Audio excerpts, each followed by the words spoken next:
On May 13, 1945, with the war in the Pacific seemingly winding down and victory only weeks away, 24 American soldiers boarded a C-47 transport plane at Hollandia, New Guinea, expecting nothing more dangerous than a 3-hour sightseeing flight over the mountains to Shangri-La Valley, a place so remote that its inhabitants had never seen white people until the previous year. A peaceful break from combat in a war that finally felt like it was ending. But at 3:15 that afternoon, everything went catastrophically wrong when the aircraft slammed full speed into the side of a mountain, tearing itself apart as fuel ignited instantly and fire consumed the wreckage, killing 21 people in seconds, burned alive, crushed by twisted metal, or hurled 200 feet into the jungle below, leaving only 3 survivors crawling from the flames. Corporal Margaret Hastings, 24, of the Women's Army Corps, with both legs badly burned, Lieutenant John McCollum, 30, the navigator who had just lost his twin brother in the crash,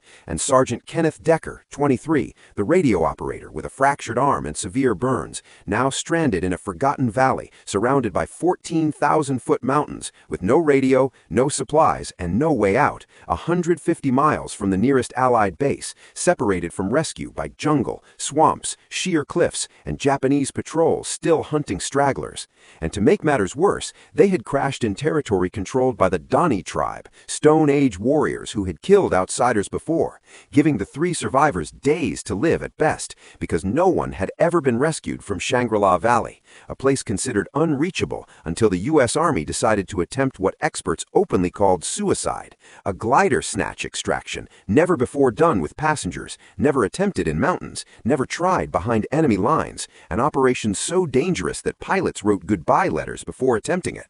And to understand how it came to that, you have to go back to Hollandia in May 1945, when Germany had surrendered, Japan was collapsing, and American bases in New Guinea had become relatively safe logistics hubs, filled not just with combat troops, but clerks, nurses, mechanics, engineers, and exhausted personnel desperate for distraction, including Colonel Peter Proctor of the Far East Air Service Command, who had access to aircraft and had heard stories of a hidden valley discovered in 1938 by explorer Richard Archbold, a place so isolated its people used stone tools, fought with spears, and had never seen metal. A valley Archbold named Shangri-La after the fictional paradise in Lost Horizon, only 70 miles inland and easily reachable by C-47, prompting Proctor to organize sightseeing flights that quickly became popular and uneventful, until May 13th, when 24 passengers boarded the Gremlin Special, piloted by experienced Captain Herbert Good, who had flown the route before and departed under clear skies at noon,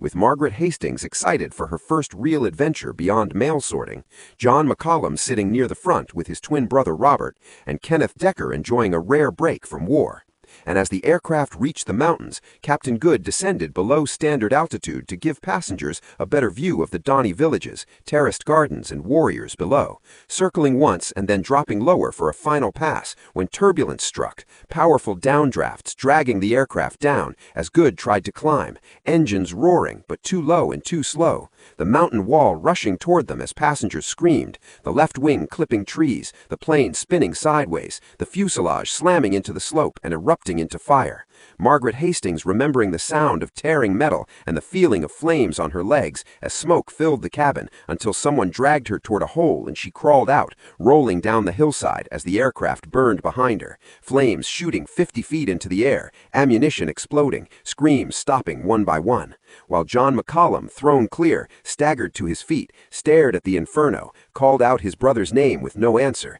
felt the heat drive him back, and realized no one could have survived that wreck, until he heard someone crying in the jungle, marking the beginning of a 47-day fight for survival in a valley no one was ever meant to escape. McCollum found Margaret Hastings about 20 yards from the wreckage, both of her legs badly burned and her body already slipping into shock. And as he helped drag her farther from the burning aircraft, they heard another voice in the jungle, and soon Kenneth Decker emerged, his face burned, his right arm fractured but still able to walk, leaving 3 survivors and 21 dead as the fire burned for hours and there was nothing they could do except watch and hope someone had seen the crash. while Margaret fought unbearable pain in silence, afraid that screaming might draw Japanese patrols or hostile tribes, with no idea where they were or who controlled the valley. And when night fell, the jungle turned pitch black, alive with insects and animal sounds, forcing them to huddle together without lighting a fire,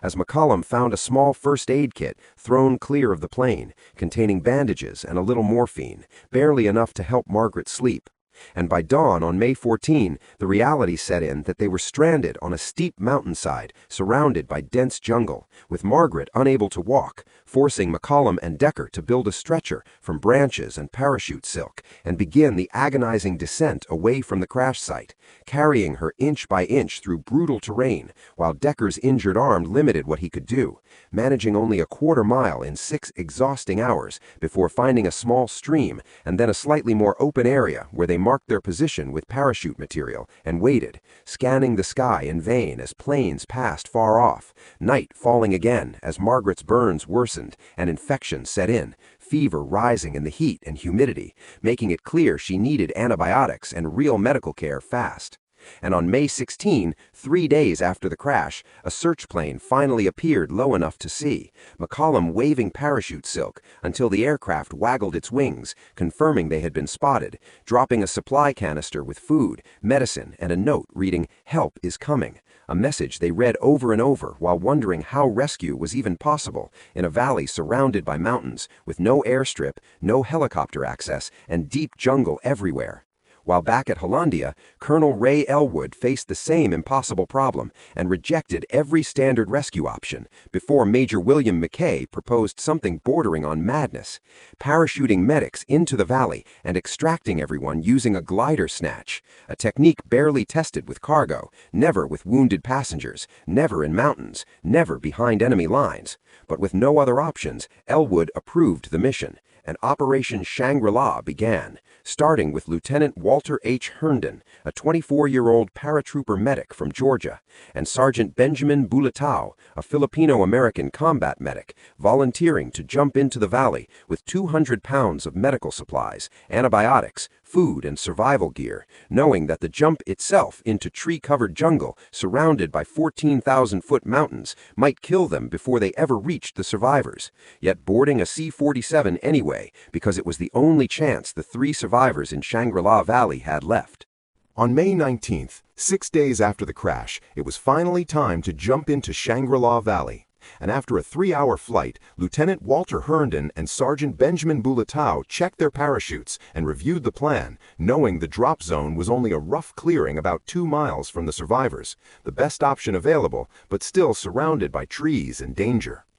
As the C-47 circled the valley and lined up its approach, Herndon, standing in the open door, looking down at jungle stretching endlessly in every direction, with mountains towering above, realizing this felt different from any hostile jump he had made before, because if something went wrong here, no one could help them.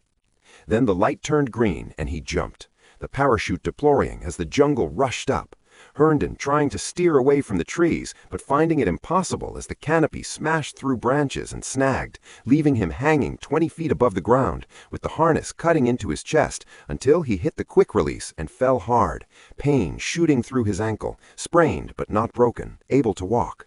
Bulatao landing nearby after also getting caught in the trees, bruised but functional. The 2 men gathering scattered drop containers, hanging from branches or smashed on the ground, before starting toward the survivors with navigation reduced to guesswork, hacking through dense jungle with machetes, following compass bearings, advancing only yards per hour until they heard voices in a language they didn't recognize and froze, knowing the Dani tribe had killed explorers before, only to see 6 warriors step into view, carrying spears and wearing traditional dress, staring at the white men who had fallen from the sky. Herndon raising his hands and smiling to show no threat, the warriors conferring before one stepped forward and gestured to guide them, leading them through invisible jungle paths with effortless ease, until 2 hours later they reached the survivors, whom the Dani had already been visiting daily with food and curiosity. And when Margaret Hastings saw the medics, she began to cry in relief, because after 7 days, real medical help had finally arrived. Herndon immediately examining her badly infected burns, fever and delirium already setting in, knowing sepsis would kill her within days, administering penicillin, the new miracle drug, bandaging her legs properly, giving her morphine, then treating McCollum's cuts and burns, and splinting Decker's fractured arm, before explaining the rescue plan, which sounded insane even as he said it, because they would have to build a 500-foot airstrip in the jungle by hand, and then extract everyone using a glider snatch that had never been done with people in combat. And when Margaret asked about the chances of success, Herndon was honest. He didn't know. It was simply the only option. As the Donnie became fascinated by the newcomers, bringing food, fruit, and animals, watching medical tools they had never seen before, and helping clear ground and carry supplies, without whom the rescue would have been impossible.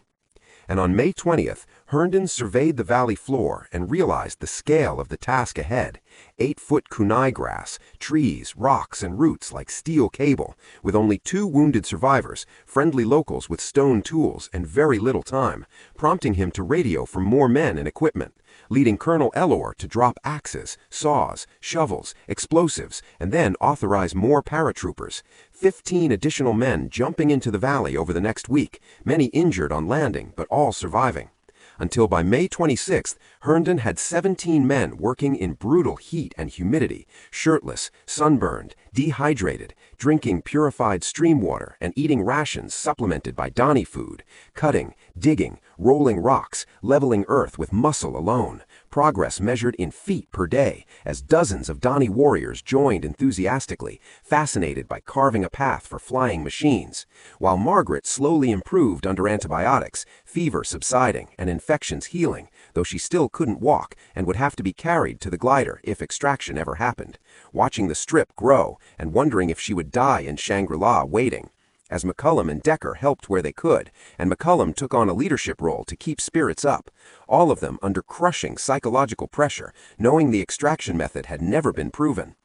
And by June 5th, 3 weeks after the crash, the airstrip was 70% complete with 350 feet cleared, and time running out as monsoon weather approached. Elor radioing that the glider was ready and pilots selected, and warning that once the strip was finished, they would have only days before weather made the attempt suicidal, forcing everyone to work to exhaustion alongside the Donnie until the strip finally reached 400 feet, then 450, and on June 10th stood finished at 500 feet long and 30 feet wide, rough and imperfect, but clear, flat, and ready for the most dangerous rescue attempt of the war. After the war ended, Margaret Hastings was discharged in 1946 and returned to civilian life, married, had children, and lived quietly, almost never speaking about Shangri-La, because the memories were too painful and unreal, and when people asked, she would simply say she was lucky, nothing more. While John McCollum never truly recovered from losing his twin brother Robert, who burned to death in the crash while John survived,